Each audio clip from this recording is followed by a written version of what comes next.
So recently, I've been watching Voltron Legendary Defender on Netflix, and I have to say that it's pretty decent.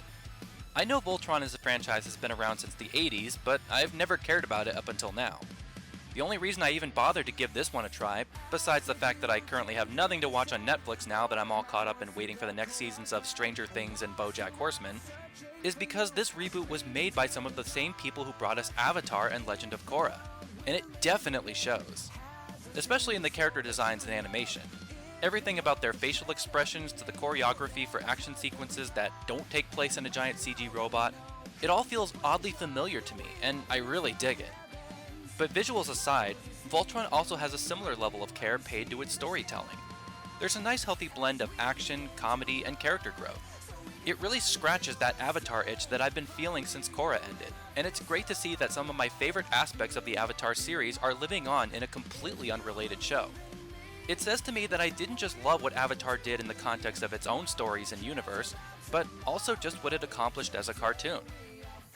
Five guys of slightly varied backgrounds on Earth get wrapped up in a 10,000-year-old intergalactic war when they're chosen as the Paladins, or pilots of the five-colored mecha lions that can come together and form the legendary robot warrior Voltron. Joining forces with Karan and Princess Allura of the Altian race, these five must work together to free the enslaved universe from the tyrannical reign of Zarkon and the Galra Empire. It sounds pretty generic, and admittedly, it kinda is.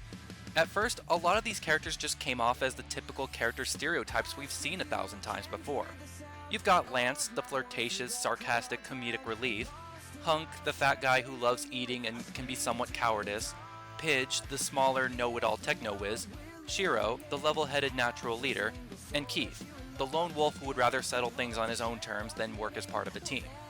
These aren't brand new character personalities that we've never seen before, and I'm not saying that Voltron does anything absolutely groundbreaking with them, but I like how the story has handled them so far. There's a little bit more to each of these characters.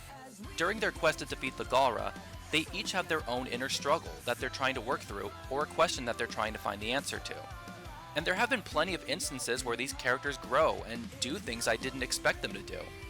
For being a lone wolf, Keith has been surprisingly pretty loyal to his team, often coming to their rescue, never butting heads with Lance too much to the point where it's annoying, and he only goes off on his own when he has his teammates' approval to do so.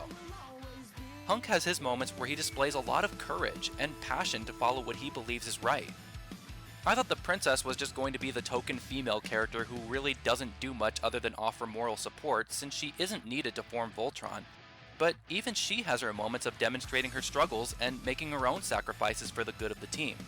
Even though these aren't brand new characters, Voltron has that Avatar touch that makes it a little more special than usual, in my opinion.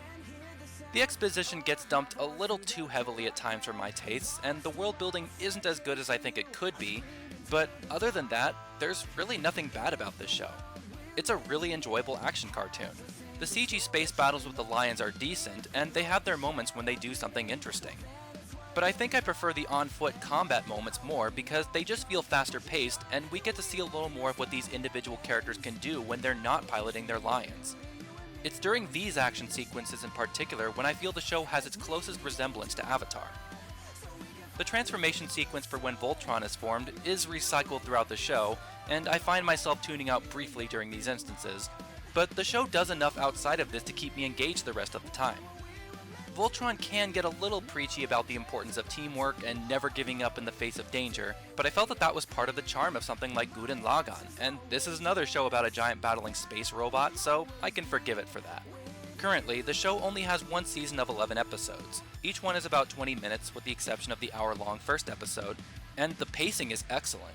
Each episode advances the overarching plot just enough every time to feel like we're marginally getting closer to the ultimate showdown with Zarkon, but it never feels like things are happening too fast. And when the season finale ended as abruptly as it did, I found myself clamoring for more Voltron goodness right away. Thankfully, a second season has already been confirmed and is coming later this month, so yes! 2017, you're already off to a good start.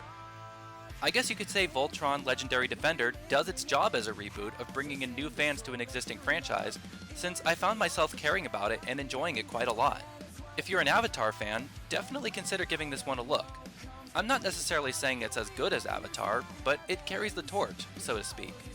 It has a little bit of that magic sprinkled in there, and that's what I think makes it stand out.